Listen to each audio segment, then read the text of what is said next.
Un saludo especial para las personas que me escuchan acá en la ciudad de Medellín por la emisora La Voz de Jesucristo. Ya hemos comenzado el año litúrgico, un año litúrgico nuevo. El domingo pasado fue el primer domingo de Adviento y ya hemos transcurrido pues casi toda la primera semana del Adviento. Este domingo será el segundo domingo de Adviento. Recuerden ustedes, queridos oyentes, yo les expliqué que hay 4 domingos de Adviento. La vigilia de Navidad del 24 pues es ya el primer día de la cuarta semana de Adviento y hasta ahí llega el Adviento, porque ya el 25 es la fiesta o solemnidad de la Navidad. Como todos los domingos, la liturgia de este domingo tiene 3 lecturas asignadas.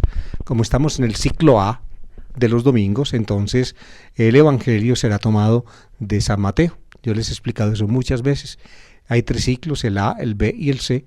En el A que se prefiere Mateo, en el B Marcos y en el C Lucas. Los textos joánicos se utilizan básicamente en los tiempos más fuertes de la liturgia, es decir, en el tiempo de Cuaresma y sobre todo en el tiempo pascual. Las 3 lecturas de este domingo están tomadas. La primera de un libro del Antiguo Testamento, en este caso el profeta Isaías, un texto bellísimo, como vamos enseguida a estudiar. Y luego la segunda lectura de una carta apostólica, la carta a los Romanos, un texto parenético, es decir, exhortatorio del apóstol al final de la carta. Y la tercera del Evangelio de San Mateo. La figura que va a aparecer en el segundo domingo del Adviento de todos los años es Juan Bautista, el precursor del Señor.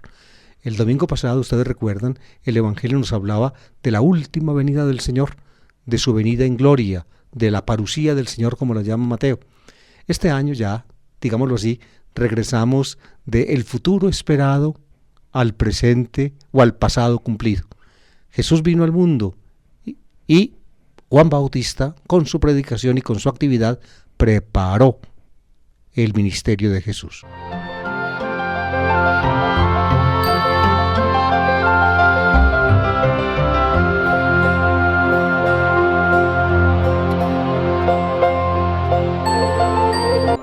La lectura del profeta Isaías, capítulo 11, versículos 1 a 10, pertenece pues al llamado primer Isaías, es decir, al profeta que llevaba ese nombre.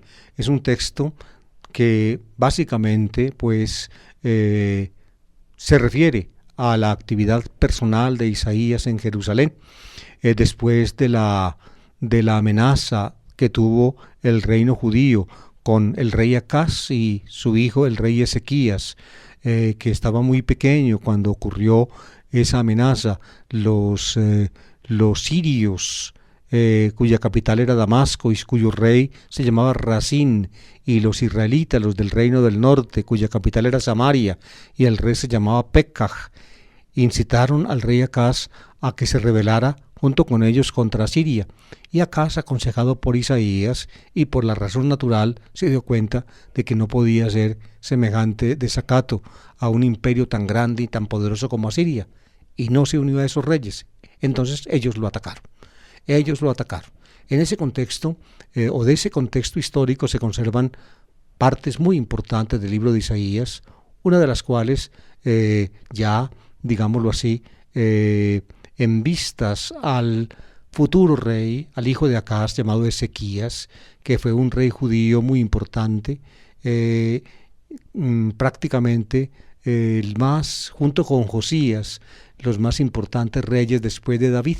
Ezequías, Josías son los 2 más importantes reyes judíos después de David, al menos ese es el juicio que la Biblia da sobre ellos. Pues bien, esta profecía de Isaías se refiere pues a ese, o tiene ese trasfondo histórico del cual les he hablado.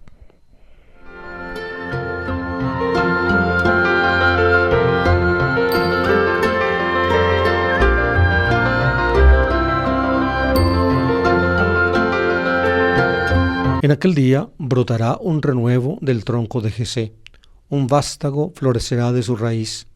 Sobre él se posará el Espíritu del Señor, espíritu de ciencia y discernimiento, espíritu de consejo y valor, espíritu de piedad y temor del Señor. Le inspirará el temor del Señor. no juzgará por apariencias, ni sentenciará de oídas, defenderá con justicia al desamparado, con equidad dará sentencia al pobre. Herirá al violento con el látigo de su boca, con el soplo de sus labios matará al impío. Será la justicia ceñidor de sus lomos, la fidelidad ceñidor de su cintura.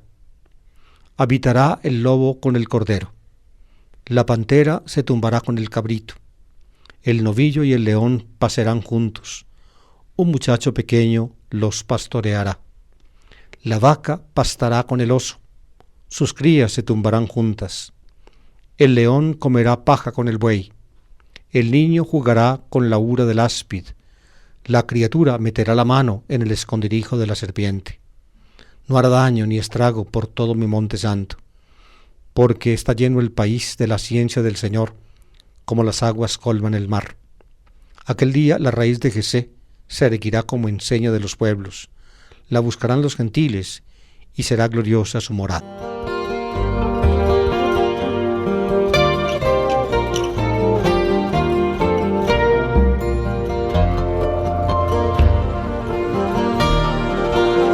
Es un texto poético muy hermoso, pero de todas maneras, cuando uno lo lee y lo mira con cuidado, se nota de inmediato que es compuesto, es decir, que aquí hay materiales de diferente clase reunidos para formar un conjunto. Probablemente hay partes más antiguas que otras. La descripción tan hermosa que aparece de sopetón cuando se diseña la impresionante figura del paraíso, como les voy a mostrar, es probablemente la parte, diría yo, más antigua del texto para mi parecer, y procede, me parece, de la experiencia misma religiosa de Isaías. En el contexto en que el poema pues se da en el libro, parece que se refiere a Ezequías. En aquel día brotará un renuevo del tronco de Jesé, un vástago florecerá de su raíz. Así empieza, y fíjense cómo termina. Aquel día la raíz de Jesé se erguirá como enseña de los pueblos, la buscarán los gentiles, y será gloriosa su morada. Ustedes ven, esas dos expresiones tan parecidas enmarcan el texto, están al principio y al final. Ese proceder literario se llama inclusión, y eso muestra probablemente pues el carácter compuesto del texto, es decir, que aquí algún redactor después de Isaías, conjuntó elementos disponibles en la tradición de Isaías y informaciones posteriores. El vástago que florece del tronco de Jesé. Jesé, ¿quién era Jesé? Ustedes lo saben, queridos oyentes, era el padre del rey David, es decir, el tronco de la dinastía davídica. La Biblia lo cuenta, cuando Dios, que ha rechazado a Saúl porque no cumplió los mandatos del Señor, manda a Samuel el profeta a la casa de Jesé, a Belén, para que de entre los hijos de Jesé encuentre un rey para Israel. Entonces Samuel va, Jesé le presenta a sus hijos, ninguno de los hijos mayores es, hasta que finalmente llega uno que ni siquiera está presente. Hay que mandar a traerlo, el más pequeño de todos, pastor del rebaño. Cuando llega, el profeta comprende que ese es el elegido, el más pequeño será el más grande, derrama sobre su cabeza el cuerno de aceite y lo unge, es decir, lo hace Mashiach, ungido de Dios, Mesías. Pues bien, la dinastía davídica anduvo por la historia mucho tiempo. En la época de Isaías estuvo prácticamente en vilo por el gran poderío de Siria. Ya los asirios habían acabado con el reino del norte, con Israel, habían reducido Samaria a escombros y ruinas, y todavía quedaba Jerusalén. Esperaban pues ellos un rey que les ayudara, que los sacara adelante. El vástago que florece de la raíz de Jesé, el renuevo del tronco de Jesé, la raíz de Jesé que se yergue como enseña de los pueblos, dice el texto. Será pues un tiempo maravilloso. El rey es descrito con palabras profundas, tal vez sobre él descansa el Espíritu del Señor. El Espíritu del Señor, la unción con el Espíritu, por tanto se añade a la unción con el aceite del Rey y se describe el Espíritu del Señor que recibe el Rey. Y finalmente termina con estas frases: defenderá con justicia al desamparado, con equidad dará sentencia al pobre.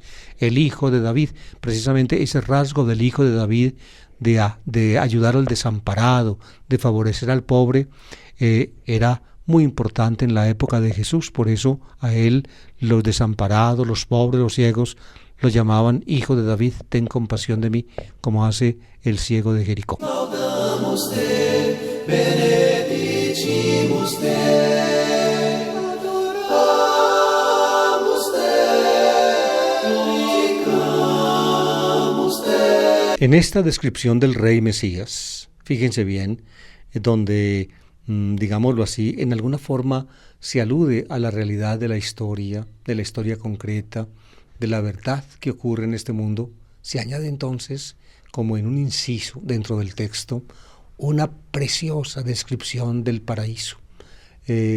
Fíjense, podríamos decirlo en esta forma, como lo explican algunos autores. Cuando uno sueña, queridos oyentes, el sueño puede a veces ser duro, tempestuoso, es una pesadilla y uno se despierta jadeante, sudoroso. Ha visto algo terrible, imágenes espantosas, brotaron del inconsciente y en el sueño uno sufrió mares, pero a veces uno sueña cosas hermosas. Cuando uno tiene pesadillas, al despertar dice gracias a Dios que no era cierto. Eso piensa uno, que no era cierto, pero es que no solamente es cierto lo que ocurre fuera de uno, también es cierto lo que uno lleva dentro. Tal vez es más cierto lo que uno lleva dentro que lo que ocurre fuera. Por eso las pesadillas son testigos o testimonios de los conflictos internos que uno tiene dentro de sí mismo. Y también, fíjense bien, cuando uno sueña bellezas y al despertar, en lugar de decir, hombre, gracias a Dios no era verdad, uno dice, ojalá que fuera verdad todo eso que soñé. Los sueños son, diría yo, o equivalen, los sueños son personales y equivalen, digamos, colectivamente a lo que son los mitos. Los mitos son los sueños colectivos de la humanidad. Los mitos son, digámoslo así, se basan en el lenguaje de los sueños y se comprende entonces como los temores, las angustias colectivas del hombre y también sus íntimas ansiedades, sus íntimos deseos, sus profundos anhelos. ¿Cómo quisiéramos que fuera la realidad? ¿En qué realidad nos gustaría vivir? A mí me pasa, me imagino que a ustedes también les pasa, que este mundo a ratos, digamos, me fastidia cuando yo veo tanto dolor. Yo prefiero cerrar los ojos para no verlo. Cuando no lo puedo remediar, cuando no puedo estirar mi mano para ayudar, entonces más bien cierro los ojos. Lo mismo pasa cuando veo televisión y traen esas imágenes de masacres o aún imágenes de la propia naturaleza, esta naturaleza cruel y despiadada de la cual hacemos parte. Por ejemplo, en estos programas de Animal Planet, cuando presentan a la lucha desigual entre el depredador y la presa, cuando los depredadores destrozan, por ejemplo, al pobre animal que finalmente han cazado. A mí me duele el alma, me gustaría que las cosas fueran diferentes. Es un anhelo que los seres humanos llevamos dentro, un anhelo del alma, el paraíso. Ese es el nombre del mito, el paraíso, una realidad de este mundo como si no fuera de aquí, una realidad de este mundo diferente. Escúchenla aquí en Isaías. Se presenta dentro del texto como en un paréntesis para describir el reinado del rey, del renuevo del tronco de Jesé, el paraíso. Ustedes la escucharon ahora, pero repitámosla. Habitará el lobo con el cordero, la pantera se tumbará con el cabrito, el novillo y el león pasarán juntos, un muchacho pequeño los pastorea, la vaca pastará con el oso, sus crías se tumbarán juntas, el león comerá paja con el buey, el niño jugará con la ura del áspid, la criatura meterá la mano en el escondrijo de la serpiente. Ustedes ven, este mundo no es real. La naturaleza es completamente distinta. El lobo y el cabrito no juegan. El lobo se come al cabrito. El león no come paja con el buey. El león se come al buey. Esa es la verdad de este mundo. Esa es la verdad de este mundo.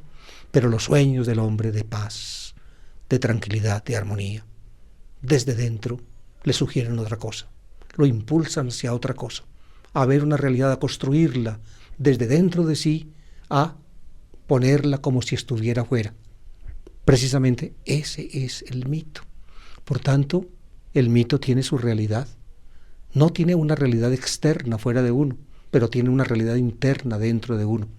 Y para uno, la realidad interna que tiene el mito es, diría yo, más real, más acuciante, más incisiva que las propias realidades externas. ¿Por qué?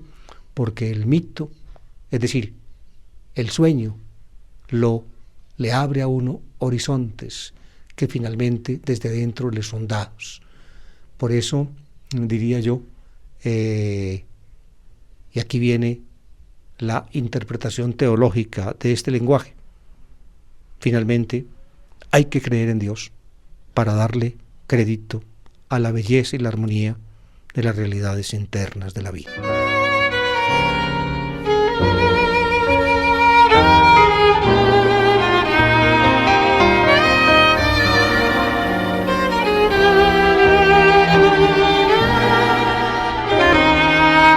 La segunda lectura está tomada de una carta apostólica, esta vez de la carta a los Romanos. El domingo pasado también leímos un pedacito de esa carta. Es una exhortación que está al final de la carta a los Romanos, en el capítulo 15.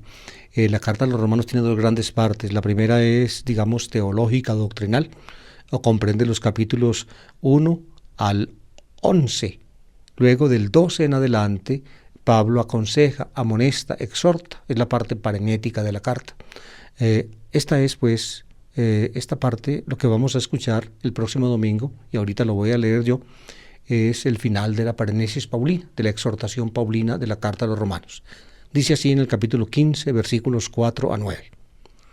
Hermanos, todas las antiguas escrituras se escribieron para enseñanza nuestra, de modo que entre nuestra paciencia y el consuelo que dan las escrituras, mantengamos la esperanza.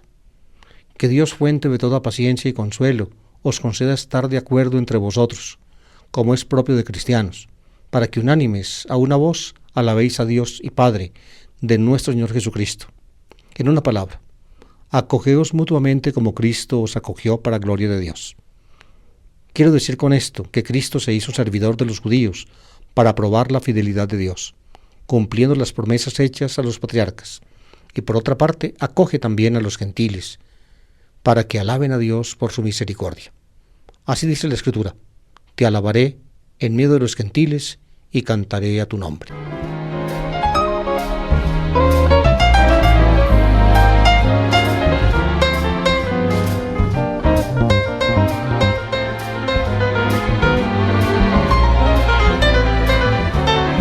Pablo trae al comienzo de la exhortación pienso yo, una expresión muy linda, muy profunda, de un principio, llamémoslo hermenéutico, es decir, de manera de comprender las Escrituras.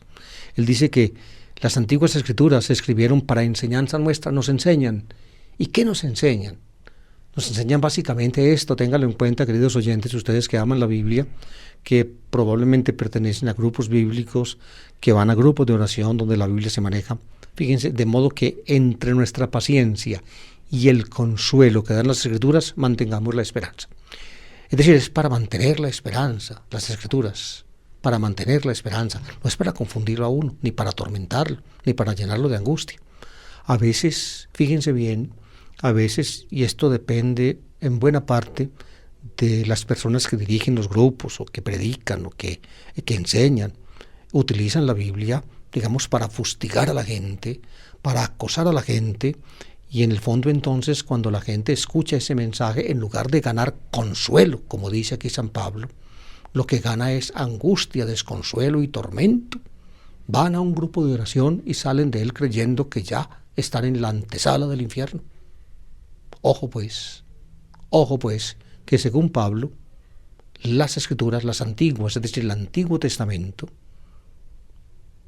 debe enseñarnos y debe darnos consuelo, que nos ayude a mantener la esperanza. Es decir, la esperanza en Dios, nuestra salvación.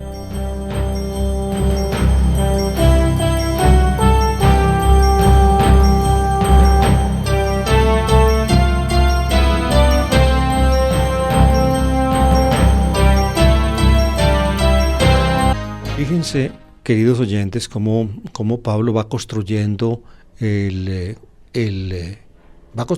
texto. Fíjense, mencionó paciencia y consuelo que dan las Escrituras en el primer párrafo. En el segundo, retoma esas mismas palabras y sigue: que Dios, fuente de toda paciencia y consuelo, os conceda estar de acuerdo entre vosotros, como es propio de cristianos. Es decir, los cristianos deben ser concordes, tener un corazón unánime. Es decir, ponerse siempre de acuerdo, concorde. ¿Qué significa concorde? Un mismo corazón, compartir el corazón. Y la concordancia, es decir, el compartir el corazón unánime, que significa con un mismo ánimo. Fíjense el sentido obvio de las palabras. Nos lleva entonces en conjunto a alabar a Dios y Padre de nuestro Señor Jesucristo. Y sigue el apóstol en una palabra: acogeos mutuamente como Cristo os acogió para gloria de Dios. Es decir, lo que hizo Cristo con nosotros, debemos hacerlo nosotros con nuestros hermanos. Y nuestros hermanos, y esto lo dice Pablo ya hacia el año 56 cuando escribe esta carta. Esta carta es la última de las 7 cartas directas de San Pablo, es decir, una carta que él dictó precisamente estando en Corinto, en las vísperas de su partida hacia Jerusalén, donde finalmente fue apresado y luego desde Cesarea conducido a Roma. Esta es la última carta, pues, entre las 7 que Pablo directamente escribió o dictó. La carta menciona, o mejor dicho, se menciona el copista de la carta, que era el cual Pablo le dictaba, se llamaba Tercio. Tercio en algún punto de la carta saluda. También en medio de los saludos que da Pablo a los que reciban la carta, lo saluda Tercio, que era pues el copista que Pablo utilizó para escribir su carta. En este tiempo, fíjense ya el trabajo de Pablo y de otros misioneros helenistas cristianos, y aún del mismo propio Simón Pedro y quizá de otros misioneros originalmente de habla aramea. El cristianismo, la fe cristiana se había regado fuera de Judea, había alcanzado el mundo de habla griega. Los judíos son pues naturalmente judíos, en cambio los de habla griega son llamados gentiles, del latín gens. Gens significa en latín gente, pueblo. Gentiles son los miembros de los pueblos, es decir, los no judíos. Pablo dice que Cristo se hizo servidor de los judíos para probar la fidelidad de Dios, es decir, para mostrar que los patriarcas habían sido elegidos por Dios y que Dios les cumplía la promesa. Pero también, dice Pablo, Dios acoge a los gentiles para que alaben a Dios por su misericordia. Es decir, la iglesia está compuesta, dice Pablo al final, de judíos y gentiles. Es decir, judíos, los del pueblo escogido, y gentiles, los de los demás pueblos, que son también acogidos por Cristo.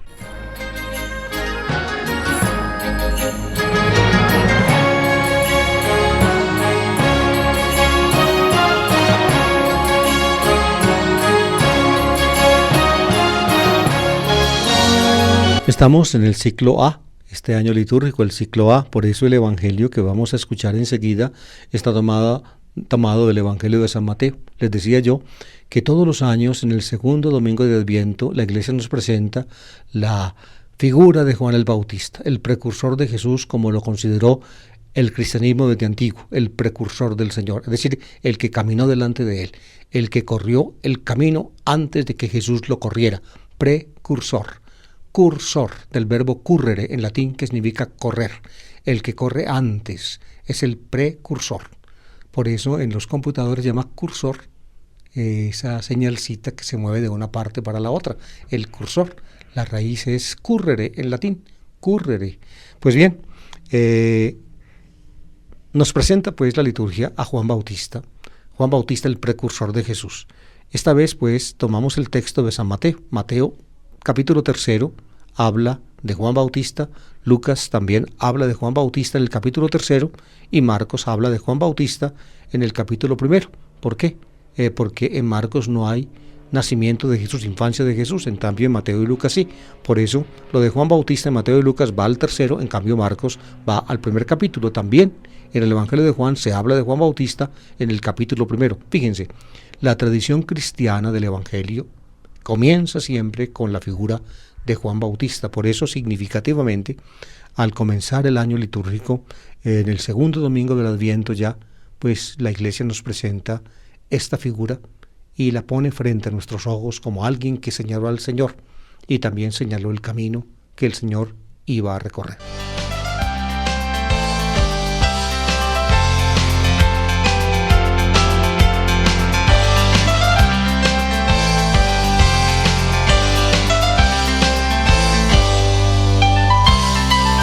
Mateo capítulo 3, versículos 1 a 12. Por aquel tiempo Juan Bautista se presentó en el desierto de Judea predicando: Convertíos, porque está cerca el reino de los cielos. Este es el que anunció el profeta Isaías diciendo: Una voz grita en el desierto: Preparad el camino del Señor, allanad sus senderos. Juan llevaba un vestido de piel de camello, con una correa de cuero a la cintura, y se alimentaba de saltamontes y miel silvestre. Y acudía a él toda la gente de Jerusalén, de Judea y del valle del Jordán. Confesaban sus pecados, y él los bautizaba en el Jordán. Al ver que muchos fariseos y saduceos venían a que los bautizara, les dijo: Raza de víboras, ¿quién os ha enseñado a escapar de la ira que viene? Dad el fruto que pide la conversión. Y no os hagáis ilusiones pensando: Abraham es nuestro padre. Pues os digo que Dios es capaz de sacar hijos de Abraham de estas piedras. Ya toca el hacha la base de los árboles, y el árbol que no da buen fruto será talado y echado al fuego. Yo os bautizo con agua para que os convirtáis, pero el que viene detrás de mí puede más que yo, y no merezco ni llevarle las sandalias. Él os bautizará con Espíritu Santo y fuego. Él tiene el bieldo en la mano, aventará su parva, reunirá su trigo en el granero y quemará la paja en una hoguera que no se apaga.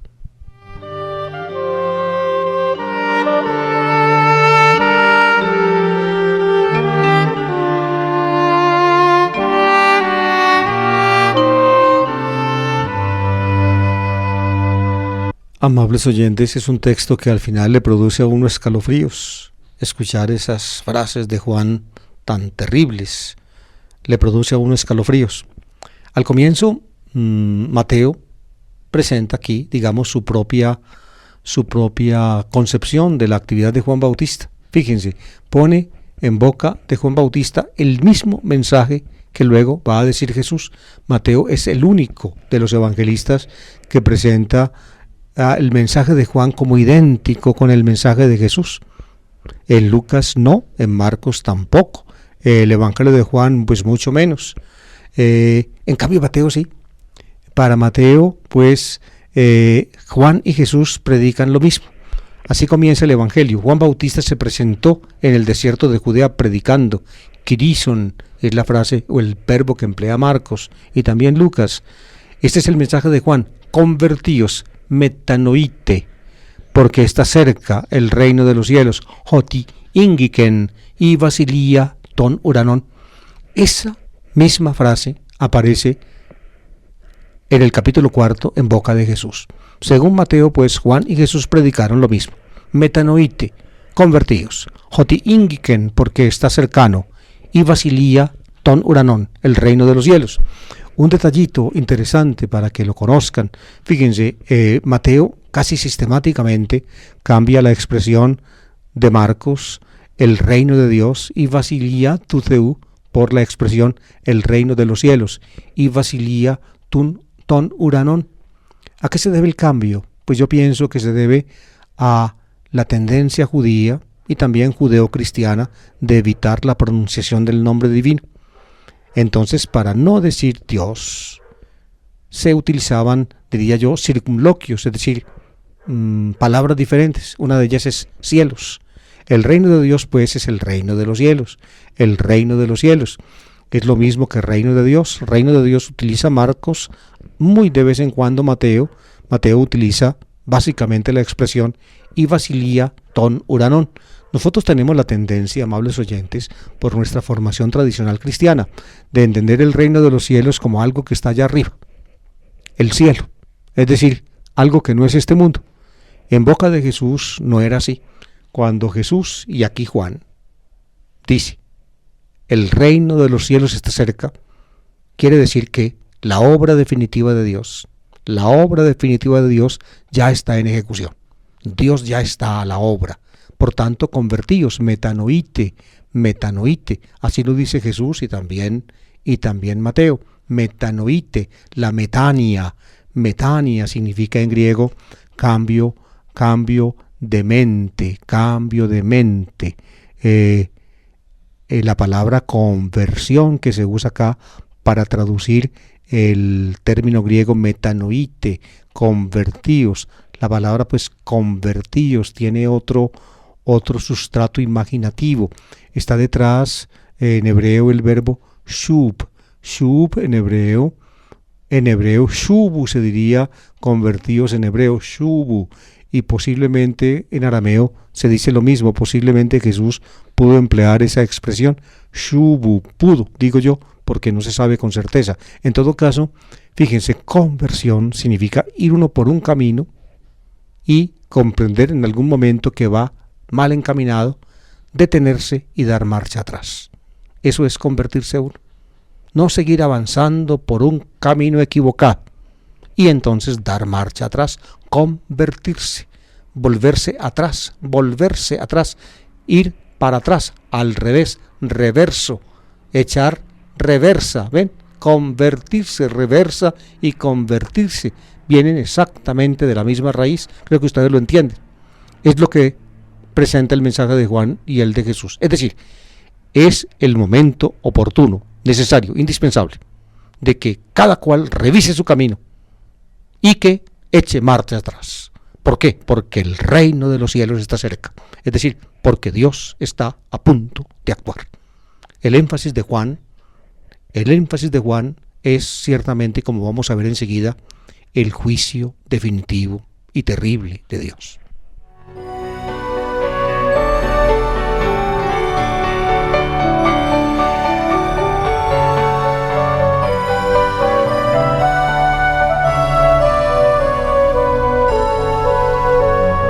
La antigua tradición cristiana, posiblemente heredera de la tradición de los grupos joánicos, es decir, de los allegados a Juan, aplicaba a Juan una frase del segundo Isaías 43, que aquí aparece citada. Este es el que anunció el profeta Isaías diciendo: una voz grita en el desierto, preparad el camino del Señor, allanad sus senderos. Aquí aparece la traducción al castellano de la frase griega phoni boontos en ti erimo, voz de uno que clama en el desierto. ¿Ven? En el texto hebreo tiene un tenor un poco diferente, una organización diferente la frase al texto griego, que es el que aparece acá, el texto griego de la versión griega de Isaías, que se llama la Septuaginta. Son detalles tal vez muy especializados en los cuales no voy a entrar. En todo caso, el enviado de Dios, Juan, va a predicar en el desierto la conversión. Preparad en el desierto, así dice el texto hebreo, el camino preparada en la estepa, o allanad en la estepa sus senderos. Esa es la versión del texto hebreo, que es diferente a la del texto griego que está acá. En fin, de todas maneras me metí en una cosa donde no pensaba meterme. Pero lo básico y fundamental es esto. Juan actúa en el desierto de Judá. En esa región quedaba en ese tiempo el monasterio de los esenios en Qumran. Algunos piensan que Juan era miembro de ese grupo. No se sabe con certeza, pero en todo caso el pensamiento del Bautista es parecido al pensamiento que ya se conoce muy bien del grupo de Qumran. En todo caso, ahí cerca de donde queda hoy actualmente las ruinas del monasterio judío de Qumran, predicaba Juan en el desierto de Judea. Uno pasa por el desierto de Judea, queridos oyentes, cuando va actualmente en carro de Jerusalén a Jericó y viceversa. Atraviesa una región desértica, gris, ella, no se ven en tiempos de sequía sino pajonales. Cuando llueve un poco, entonces florece un poco el desierto, brota un poquitico de hierbas verdes, pero básicamente es una región gris, seca, el desierto de Judea. Precisamente así lo describe el evangelista Mateo. Luego aparece la descripción también de la manera como Juan se presentaba. Llevaba un vestido de piel de camello con una correa de cuero a la cintura y se alimentaba de saltamontes y miel del campo. En la Biblia, en el libro de los Reyes, se presenta el profeta Elías exactamente en una figura muy muy semejante. También Elías se vestía así, de modo que lo que quiere el evangelista es hacer lo que quiere la tradición. El evangelista es deudor de tradición, es vincular a Juan Bautista como enviado de Dios con Elías. La tradición judía del tiempo de Jesús y un poco antes decía, desde Malaquías, que antes de la venida de Dios a juzgar al mundo, enviaría a Elías a la tierra como un precursor.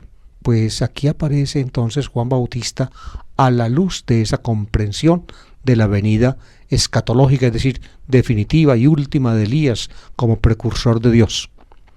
Y dice Mateo, siguiendo a Marcos, y acudía a él toda la gente de Jerusalén, de Judea, del valle del Jordán, confesaban sus pecados y él los bautizaba en el Jordán.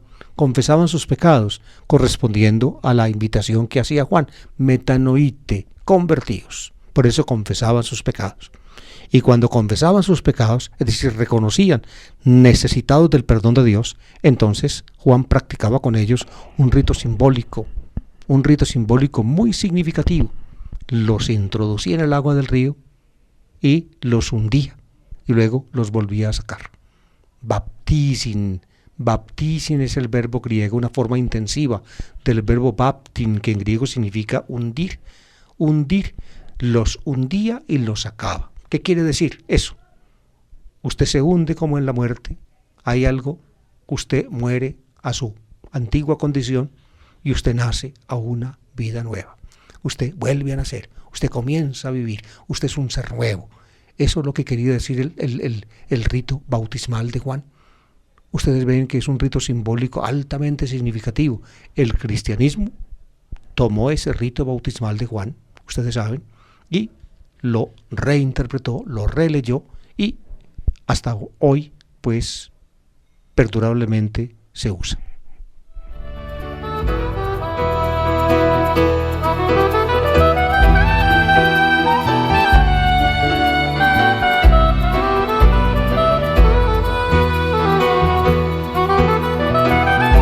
Hasta aquí va uno, digamos, como lector o escucha del Evangelio, como impresionado con esta figura ascética y severa de Juan, pero todavía uno no ha experimentado terror con lo que sigue. Empieza uno a experimentar terror ante Juan. Mateo introduce acá, entre los que iban a bautizarse y a confesar sus pecados, introduce a muchos fariseos y saduceos, es decir, los que luego van a ser los enemigos jurados de Jesús. En los demás evangelios no aparecen fariseos y saduceos en esta escena, es Mateo el que los anticipa, los pone acá como para que los lectores sepan, pues, con qué tipo de personas va a tener que vérselas Jesús más tarde. Al ver que muchos fariseos y saduceos venían a que los bautizara, les dijo: raza de víboras, ¿quién os ha enseñado a escapar de la ira inminente? Es decir, se acerca el reino de Dios, o el reino de los cielos, decía Juan. Eso significa el juicio divino, el terrible juicio divino, la ira inminente, la ira ergomeni, ergomeni, es la frase que emplea Juan Bautista, la ira inminente. ¿Quién nos ha enseñado? Es decir, venir aquí, arrepentirse, confesar los pecados y ser bautizado es la forma de escapar de la ira que viene. ¿Quién nos enseñó eso?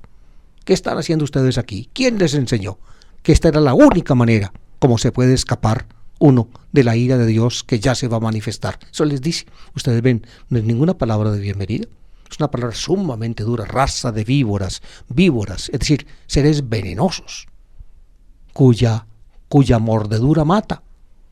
No es ninguna caricia ni ninguna lisonja, es sumamente duro. Juan Bautista con los fariseos y saduceos, que según Mateo van a verlo.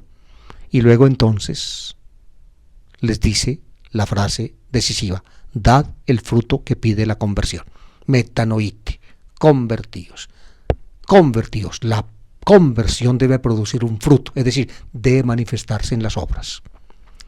Y no os hagáis ilusiones pensando, Abraham es nuestro padre. Esa era la convicción de los judíos. Como era hijos de Abraham, entonces los hijos de Abraham tenían al padre Abraham que pedía por ellos, y Abraham entonces los iba a acoger, y Abraham no iba a dejar que se perdieran, que no alcanzaran la salvación. Esa era la ilusión que tenía. Por eso Juan les dice: no os hagáis ilusiones pensando, somos hijos de Abraham, pues os digo que Dios es capaz de sacar hijos de Abraham de estas piedras. Es decir, ser hijo de Abraham no salva, en absoluto no salva. Para poderse salvar tienen que dar fruto de conversión, es decir, obras en las cuales la conversión se manifieste. Y viene enseguidita una palabra de Juan, y luego más adelante otra más, que lo hacen a uno estremecer. La primera es la comparación del hacha y los árboles. Escuchen, ya toca el hacha la base de los árboles, y el árbol que no da fruto será talado y arrojado al fuego. Imagínense ustedes un bosque pues con árboles, y ya el leñador puso el hacha recostada contra el tronco de un árbol. ¿Qué le espera a ese árbol si ya el hacha está puesta junto a su raíz? El hacha está puesta toca la base de los árboles. El que no da fruto será talado y arrojado al fuego. Acuérdense que había dicho: dad pues el fruto que pide la conversión. Es decir, los árboles aquí simbolizan a las personas. El hacha que blande el leñador es el juicio divino. Si el árbol no da fruto, ¿qué se espera de él? Como no da fruto, entonces será talado. Y talado, arrojado al fuego, se convertirá en leña, nada más que leña.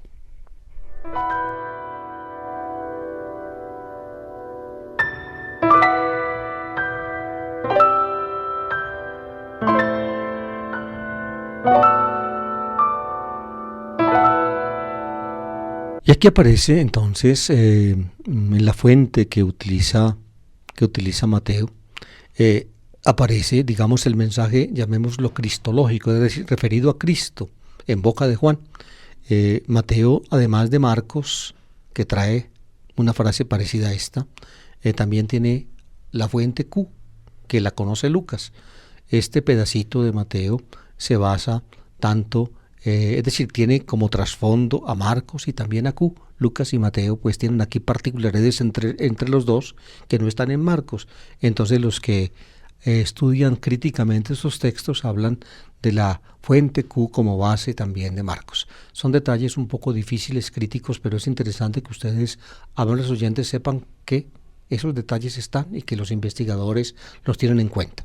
Fíjense, el mensaje pues cristológico, llamémoslo así, de Juan es este: yo os bautizo con agua para que os convirtáis, pero el que viene detrás de mí puede más que yo, y no merezco ni llevarle las sandalias.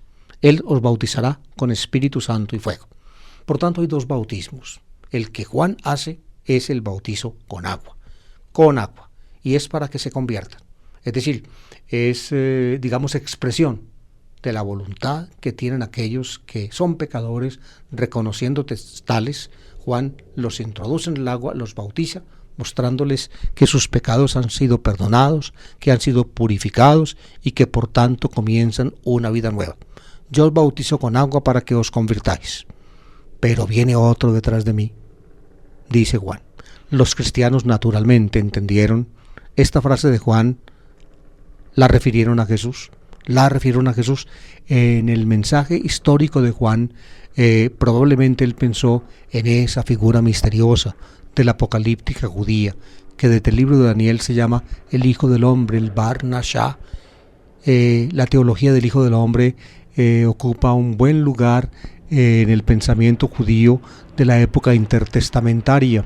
Jesús mismo se identificó con el Hijo del Hombre, al menos dio base para que la cristiandad o el cristianismo naciente lo identificara así con el Hijo del Hombre. Son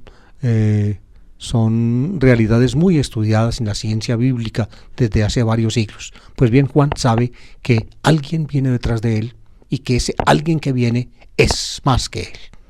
Es más que él. Él ni siquiera merece llevarle la sandalia, es decir, hacer un oficio de esclavo.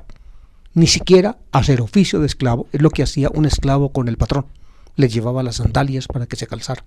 Juan no es digno de llevarle la sandalia a ese que viene después de él. Y luego, comparando el bautismo de ese otro que viene con el suyo, dice, él los bautizará con Espíritu Santo y fuego. Noten pues bien la frase, la oposición. Yo os bautizo con agua, él los bautizará con Espíritu Santo y fuego.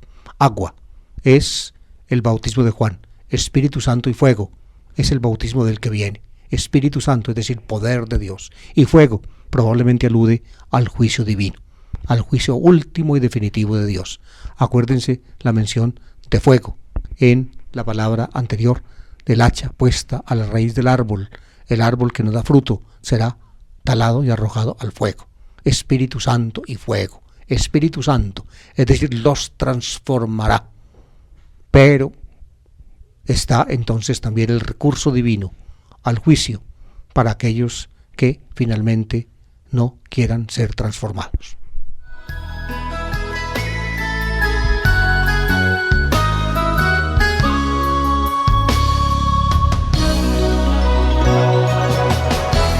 Y para que acabemos de estremecernos ante este mensaje de Juan, aparece aquí el último dicho de Jesús. Es un dicho paralelo, digamos, en conceptos, en ideas, al dicho sobre el hacha y los árboles.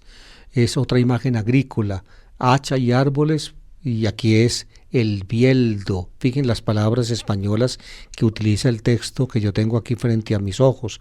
El bieldo, la parva, el trigo, la paja, se refiere todo a la cosecha del trigo. El bieldo es una pala dentada con que se aventaba, aventar es tirar para arriba al viento, aventar. Ponían, diría yo, el cereal todavía, pues recién el cereal recién cosechado lo ponían en montones en el suelo. Luego venía el agricultor o el dueño, venía con el bieldo, la pala dentada, y empezaba a golpearlo y a tirarlo para arriba. Entonces, al aventarlo, al volar por el aire, el granito se separaba del capachito del trigo. El granito caía directo al suelo, iba formando un montoncito. Pero como había viento, el capachito, que es menos pesado que el grano, se iba dispersando por los lados.